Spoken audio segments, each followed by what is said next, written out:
जय हिंद। आज के वीडियो में हम लोग क्या देखेंगे, उप समष्टियों का प्रमेय देखेंगे। उससे प्रमेय को पहले समझने से पहले हम लोग इसको समझते हैं। ठीक, विलोमता। ठीक, विलोमता क्या होता है, माना dim equal to W equal to dim V equal to N, तब हमें सिद्ध करना होगा कि डब्ल्यू इक्वल टू वी होता है।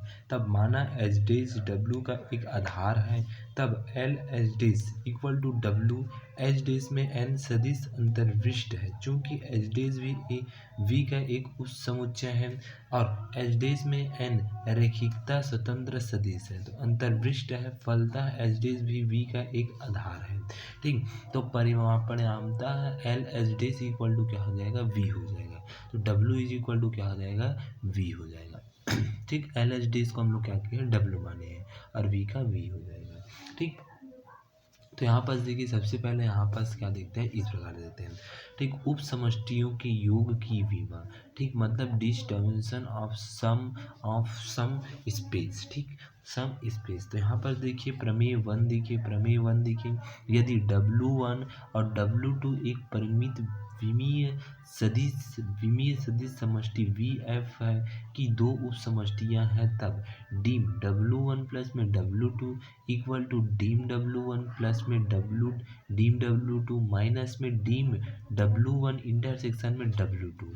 ठीक, इस प्रकार से अतः दिए गए V इक्वल टू W1 ठीक प्लस में W2 हो तो dim V equal to dim W1 plus में डीम W2 आना चाहिए। ठीक, इस प्रकार से ये हमें सिद्ध कर लाना है। ये इतना है तो इतना करके लाना है, और ये इतना हो तो इतना करके सिद्ध लाना है।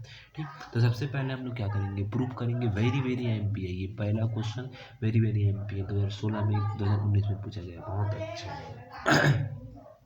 अब देखिए, माना W1 व W2 एक परिमित विमीय सदिश समष्टि VF की दो उप समष्टियाँ हैं। ठीक, मतलब VF की दो उप समष्टियाँ हैं, तब यहाँ पर देखिए माना। ठीक,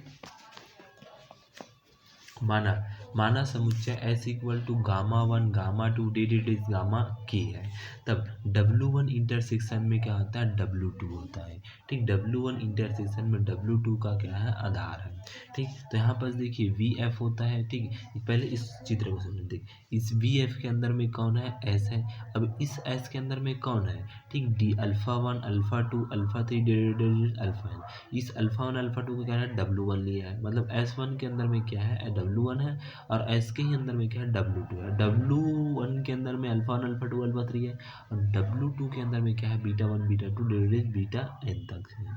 ठीक, तो इस प्रकार से तो डीम W1 इंटरसेक्शन में W2 इक्वल टू K होता है। ठीक, तब S less than equal to W1 व S less than equal to W2 होता है। ठीक, तो रैखिकता स्वतंत्र है तथा S less than equal to W1, तो विस्तार प्रमेय S को विस्तृत कर W1 का आधार बनाया जा सकता है। ठीक, तो यहाँ पर देखिए Γ1 Γ2 डिडेरेज गामा के अल्फ़ा 1 अल्फ़ा 2 डिडेरेज अल्फ़ा I होता है, तो W का आधार है, तो डीम W1 इक्वल टू होता है K प्लस में L होता है। ठीक, हमें दिया रहता है W1 equal dim W1 equal to K plus में L, तब माना करके लिखेंगे। माना क्या हो जाएगा, इसी प्रकार माना Γ1 Γ2 डिडेरेज गामा के बीटा 1 बीटा 2 डिडेरेज बीटा M W2 का बेस है। ठीक, मतलब ये क्या है, W2 का बेस है, तो dim W2 equal to K plus M ले लेंगे। यहाँ पर dim W1 equal to K plus S लिए हैं, उसी प्रकार यहाँ पर क्या लिए हैं, deem W2 equal to base मतलब आधार। ठीक, तो dim W2 equal to K plus में M ले लिए हैं। ठीक, अब उसके देखिए दोनों को क्या करते हैं, ऐड करते हैं। ठीक, हमें सिद्ध करना क्या था, यहाँ पर दिया है, क्वेश्चन में ये दिया है। देखिए, अतः डीम W1 प्लस में W2 equal to dim W1 plus में डीम W2 माइनस में डीम W1 इंटरसेक्शन में W2 होता है, तो इक्वल टू देखिए W1 का मान K प्लस में L दिया है, W2 का मान क्या था, K प्लस में N दिया है, और इन दोनों का इंटरसेक्शन हम लोग यहाँ पर लिखे, देखिए K दिया है यहाँ पर। ठीक, तो यहाँ पर इसी को हम लोग माइनस में K हो गए। ठीक, अब प्लस और माइनस में कटेगा तो K से K कटा, तो यहाँ पर K प्लस में L प्लस में M हो गया, समीकरण 1 दे देंगे इसी को, तो डीम W1 प्लस में W2 equal to K plus में L प्लस में M, समीकरण 1 हो गया। ठीक, अब उसके देखिए इसके आगे देखते हैं यहाँ पर। ठीक। अब हम जानते हैं कि S1 equal to gamma one gamma two divided is gamma K, alpha one alpha two divided is alpha L, ठीक, beta one beta two divided is beta M, ठीक, के होते हैं। तो इसको हम लोग ए, इसको अल्फा को ए ले लेंगे, इसको बी ले लेंगे, इसको बी ले लेंगे, इसको सी ले लेंगे, ठीक। तो W1 प्लस में W2 का बेस है, ठीक। सर्वप्रथम S1 को रैखिकता स्वतंत्र दर्शाएंगे। तो यहाँ पास माना C1 गामा वन प्लस में C2 gamma two divided C K gamma K plus में A1 gamma alpha one plus में A2 अल्फा टू प्लस में divided A L alpha L plus में B1 बीटा वन प्लस में beta two B beta two, ठीक, divided B M beta M equal to zero हो गया। समीकरण 2 दे देंगे, ठीक। अब उसके देखिए यहाँ पर क्या करता है, beta M B one beta one plus में B2 बीटा टू प्लस में divided beta M beta M equal to क्या आ जाएगा, C1 गामा वन प्लस में C2 गामा टू प्लस में divided C K gamma K plus में divided A1 alpha one plus में divided AL alpha L, समीकरण 3 दे देंगे, ठीक।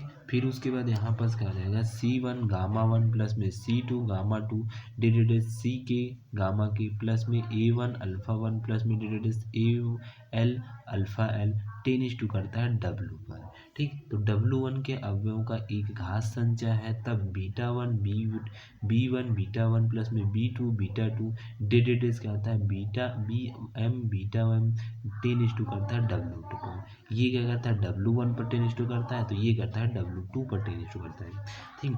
तो यहाँ W2 के आधार के अंतरिष्ट अवयव का एक घात संचय है, तो अतः B1 बीटा वन प्लस में B2 beta two divided beta M ten is to करता है W1 पर, क्या करता है, टेन इज टू के आधार पर कहाँ पर करता है, W1 पर करता है, ठीक।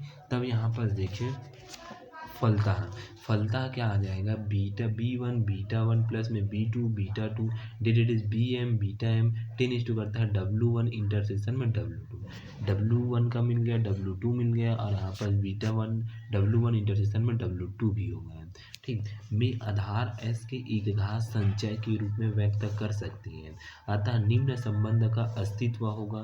तो B1 बीटा वन प्लस में B2 beta two divided beta M equal to क्या आ जाएगा, alpha one gamma one plus में D1, ठीक, alpha two gamma two divided आ जाएगा अल्फा के गामा के, ठीक। तो यहाँ पर देखिए बीटा वन प्लस में B2 बीटा टू डिवाइडेड क्या आ जाएगा, BM बीटा एम माइनस में D1 alpha gamma M minus में D2 gamma two divided minus D के गामा के इक्वल टू जीरो होता है।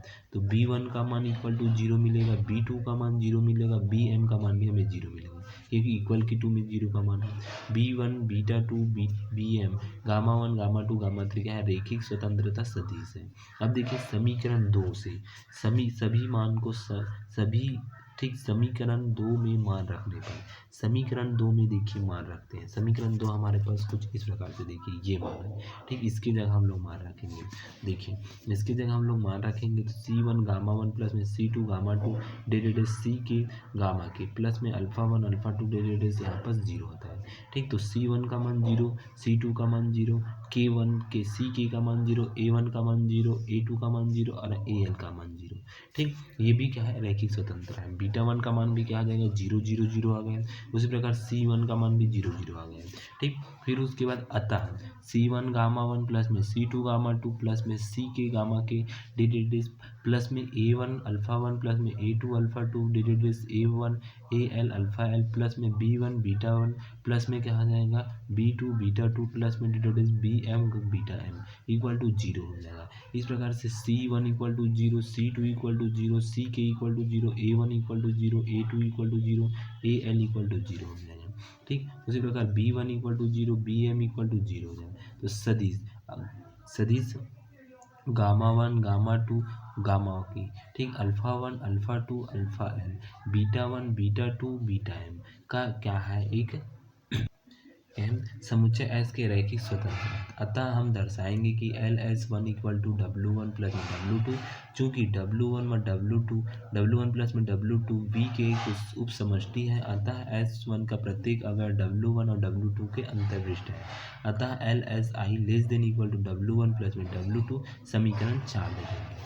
अब माना अल्फा डब्ल्यू वन प्लस में डब्ल्यू टू का कोई अवयव है, तो alpha equal to W one का कोई अवयव प्लस डब्ल्यू टू का कोई अवयव है।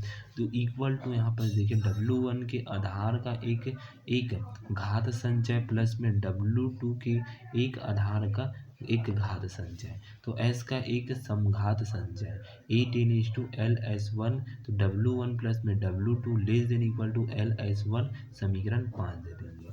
तो समीकरण 4 व 5 से L S one equal to W one plus में डब्ल्यू टू, तो S one W one plus में डब्ल्यू टू का एक आधार है और परिणामता है, ठीक। तो डी डब्ल्यू वन प्लस में W two equal to K plus में एल प्लस में एम, ठीक। तीनों को हम लोग जोड़े तो के प्लस में एल प्लस में एम आया, तो इसी को हम लोग समीकरण 1 से लिखते हैं। देखिए डीम डब्ल्यू वन प्लस में W two equal to dim W one plus में डीम डब्ल्यू टू माइनस में डीम डब्ल्यू वन इंटरसेक्शन में डब्ल्यू टू, समीकरण 5। तो v equal to W one plus में डब्ल्यू टू हो तो v equal to W one plus में W two comma W one intersection में डब्ल्यू टू हो जाएगा इक्वल टू 0 के रूप में। तो डीम डब्ल्यू वन इंटरसेक्शन में डब्ल्यू टू, समीकरण 7 दे देंगे। तो dim v equal to dim W one plus में डब्ल्यू टू इक्वल टू में ये भी लिख सकते हैं डीम डब्ल्यू वन प्लस में डब्ल्यू टू लिख सकते हैं। तो समीकरण 6, 7 व 8 से समीकरण देखिए ये 6 दे देंगे, 7 दे देंगे, 8 से तीनों को एक साथ लिखेंगे। Dim v equal to dim W one plus में डब्ल्यू टू प्लस में 0 हो जाएगा।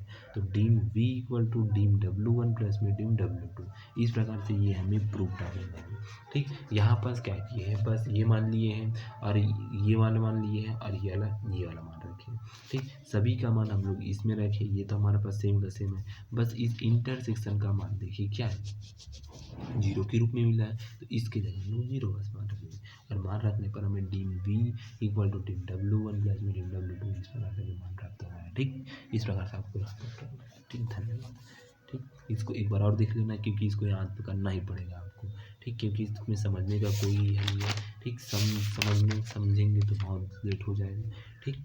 इसमें क्या करना है, आपको याद ही करना पड़ेगा क्योंकि याद करने का है, प्रमेय रहता है उसको याद करना ही पड़ता है। क्वेश्चन रहता है तो उसको समझा देते, लेकिन ये प्रमेय है, इसको याद ही करना पड़ेगा।